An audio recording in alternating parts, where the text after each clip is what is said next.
جتنی مرضی آپ گالیاں دے لیں، زبان کو گندا کریں، مغالطات بکیں، بے شرمی اور بےغیرتی کا مظاہرہ کریں، اس تمام تر صورتحال کے باوجود ہمارے جو ریاستی ادارے،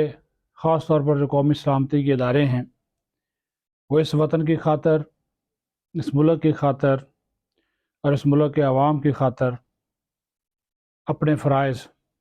انجام دیتے رہے ہیں، دیتے رہیں گے۔ یہ انتہائی دکھ بھری بات ہے کہ جس کو کچھ نہیں ملتا وہ شروع ہو جاتا ہے فوج کے خلاف۔ بے شک آپ ہمیں فوج کا ایجنٹ کہیں، فوج کا نمائندہ کہیں، جو بھی آپ نام دے رہے ہیں، ٹٹو کہیں، جتنے بھی الزامات ہوتے ہیں، کیونکہ جو فوج کے حق میں آج کل بولتا ہے اس کے لیے آسان ہو جاتا ہے کہ جی یہ اس کا ایجنٹ ہے، فلاں کا ہے۔ اس طرح کے القابات پہلے بھی ملتے رہے، کوئی بات نہیں، اللہ مالک ہے، لیکن جو حق اور سچ کی بات ہے وہ کرنی چاہیے۔ یہ جو فوج کے جو جوان ہیں، سرحدوں پہ کھڑے ہیں، بارڈرز پہ کھڑے ہیں، افسران ہیں، جوان ہیں،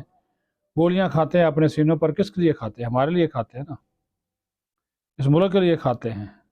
اور ہم ہی ان کو گالیاں نکالیں تو ان کے شہداء کا جو ورثہ ہے ان کے اوپر کیا گزرتی ہوگی؟ یہ انتہائی افسوسناک بات ہے، انتہائی افسوسناک بات ہے۔ یہ میں نے اس وجہ سے تمہید باندھی کہ مجھے دکھ ہوا اور افسوس ہوا۔ شیریں مزاری کی بیٹی ایمان مزاری، اس نے ایک پوڈ کاسٹ میں جو جس قسم کی واہیات گفتگو کی ہے، لغو، گھٹیا، میں تو کہتا ہوں کہ ابھی یہ اس طرح کی بے شرمی اور بےغیرتی کرنے کی ضرورت کیا تھی؟ جب آپ کو پکڑا جاتا ہے، جب آپ اس طرح کے پہلے جنرل ریٹائرڈ باجوہ کے خلاف آپ نے بکواس کی تھی، پکڑا گئے، پھر پکڑی گئیں، پھر آپ پی ٹی ایم کے ساتھ مل گئیں، تو آپ کا جو اپنا کریکٹر ہے اس کے بارے میں اگر ہم باتیں کرنا شروع کر دیں تو وہ پھر آپ بھی کسی کو منہ دکھانے کے قابل نہیں رہیں گی یہ محترمہ، کہ کس کے ساتھ ان کے تعلقات تھے اور کس طرح وہ تعلقات ٹوٹے، وہ بڑی کہانیاں ہیں، تو ہم اس طرف نہیں جاتے۔ پوڈ کاسٹ میں انہوں نے فوجی سربراہوں سابق اور موجودہ کے خلاف جو کچھ کہا، یہ وہی بات ہے، ایک ٹرینڈ ہے، یہ وہی تربیت ہے جو کہ وہ فتنہ خان نے کی ہے، عمران خان نیازی نے کی ہے اس نوجوان نسل کی، کہ گالیاں دو، خود کو صحیح سمجھو، باقی سب کو غلط سمجھو۔ تو کیا ان کو کوئی نکیل ڈالنے والا نہیں ہے؟ پہلے پکڑی گئیں، معافیاں مانگی، تحریری طور پر لکھ کر دیا، چھوڑ دیا، ضمانت پہ چلا، جی خاتون ہے، خاتون کا احترام کرنا چاہیے،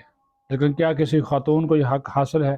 کہ وہ اٹھے اور آپ کے ریاستی اداروں کے اوپر جو ہے وہ ملبہ ڈالنا شروع کر دے؟ کتنا خوش کیا آپ نے بھارت کو اور ملک دشمنوں کو کہ جو یہ سارا کچھ دیکھ رہے ہیں چند ویوز کی خاطر، چند ٹکوں کی خاطر، اور حالانکہ آپ کے اپنے ٹکے جتنی عزت جو ہے وہ نہیں ہے۔ آپ کے اپنے جو کارنامے ہیں، جو سیاہ کارنامے ہیں، رات کے اندھیرے میں بھی دن کے اجالے میں بھی سب ہمیں معلوم ہے۔ تو اس طرح نہ کریں، تنقید کریں، بالکل کریں، الفاظ کا چناؤ ٹھیک رکھیں، اداروں پہ تنقید کریں، فوج پہ کریں، اسٹیبلشمنٹ پہ کریں، وہ کچھ نہیں کہتے آپ کو، لیکن اب اگر آپ پکڑی گئیں یا انہوں نے آپ کو اس کے اوپر یہ ڈیفیمیشن کے اوپر عزت اچھالی نا آپ نے، ایک فوجی سربراہ کو جس قسم کے القابات سے آپ نواز رہی ہیں اور جس قسم کے مغلظات ان کے بارے میں کہہ رہی ہیں، بک رہی ہیں، تو یہ آپ نے ان کی حد تک عزت کی ہے تو وہ دعویٰ کر سکتے ہیں، ادارہ دعویٰ کر سکتا ہے۔ پھر وہ لوگ اٹھیں گے، انسانی حقوق کی تنظیمیں اٹھیں گی، پھر وہ ہمارے بعض میڈیا والے جو اینکرز حضرات، بعض جو دانشور، نام نہاد دانشور، وہ اٹھیں گے، آیا جی وہ پکڑ لیا جی، ایمان مزاری کو پکڑ لیا، تو ایمان مزاری جو مرضی کرتا، پھر وہ لائسنس ملا ہوا ہے اس کو مادر پدر آزادی کا، کہ جو دل کرے آپ کہہ دیں۔ بھائی فوج نے ایک اپنی آپ کی ایک حد طے کی ہوئی ہے، معاشی صورتحال میں وہ مدد کر رہی ہے، ٹھیک ہے، اس وقت ان کا ایک کردار ہے اس ملک کے حوالے سے، لیکن وہ انہوں نے یہ تو نہیں کہا کہ ملک میں انتخابات نہیں ہونے چاہیے،